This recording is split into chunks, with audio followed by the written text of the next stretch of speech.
ऐसे थे वीर जिनने, ऐसे थे वीर जिनने त्यागे थे तन,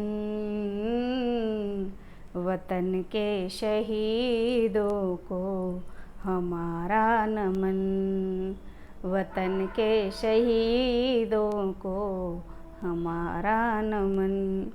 नमस्कार साथियों, आज का दिन पूरे हरियाणा में हरियाणा वीर और शहीद दिवस के रूप में मनाया जा रहा है। साथियों, ये जो दिवस है वो रेवाड़ी में स्थित रामपुरा रियासत के राजा राव तुलाराम जी की शहीदी के उपलक्ष्य में मनाया जा रहा है। 1857 की क्रांति के महान जननायक थे राव तुलाराम जी। एक तरफ रानी लक्ष्मीबाई, मंगल पांडे, पेशवा नाना साहब, नाना फडणवीस जैसे जाबाज नेता थे, तो दूसरी तरफ थे राव तुलाराम और बल्लभगढ़ के राजा नाहर सिंह, जिन्होंने अंग्रेज़ों के खिलाफ लड़कर अदम्य साहस का परिचय दिया।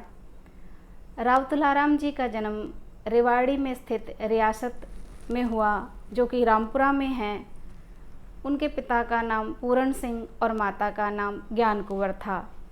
अभी राव तुलाराम जी 14 वर्ष के ही थे, तभी उनके पिता की मृत्यु हो गई और उनके पालन पोषण की जिम्मेदारी उनकी माँ ज्ञान कुंवर पर आ गई।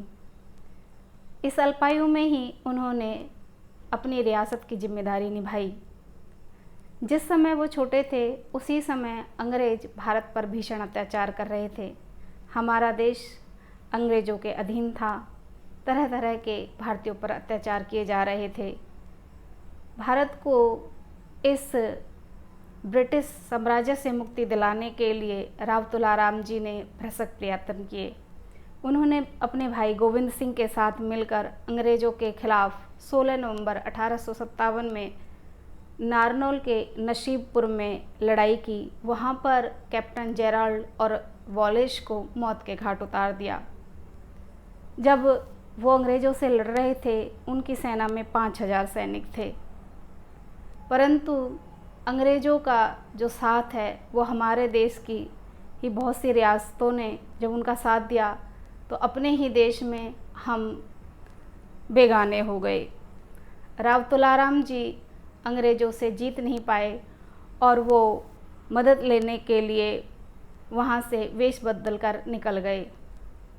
उन्होंने रूस के राजा को भी एक पत्र लिखा, जिसमें उन्होंने कहा था कि हमारे यहाँ पर इतने सारे जुल्म हो रहे हैं और आप चुप कैसे बैठ सकते हैं।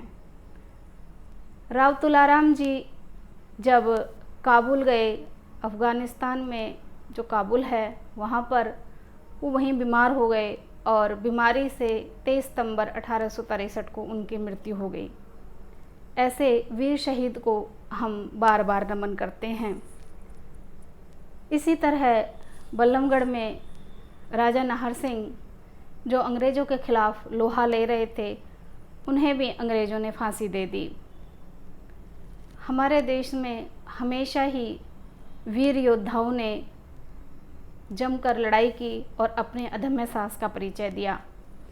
साथियों, मेरे देश के जो वीर जवान हैं, उनकी वजह से ही आज हम यहाँ सुरक्षित अपने घरों में बैठे हैं। हमारे गाँवों से, कस्बों से और शहरों से हमारे जो सैनिक भाई हैं वो सरहद पर खड़े होकर हमारे लिए लड़ रहे हैं। वहाँ का तापमान कहीं कहीं तो इतना कम है, लद्दाख जैसी जगह हैं जहाँ पर जो वो बर्फ़ को पिघला पिघला कर पानी पीते हैं, अपने घरों को छोड़ कर जाते हैं और देश के लिए कुर्बान होते हैं, सिर्फ़ और सिर्फ अपने देशवासियों के लिए। इसमें अब हमारी नैतिक जिम्मेदारी बनती है कि हम अपने कर्तव्यों को करें।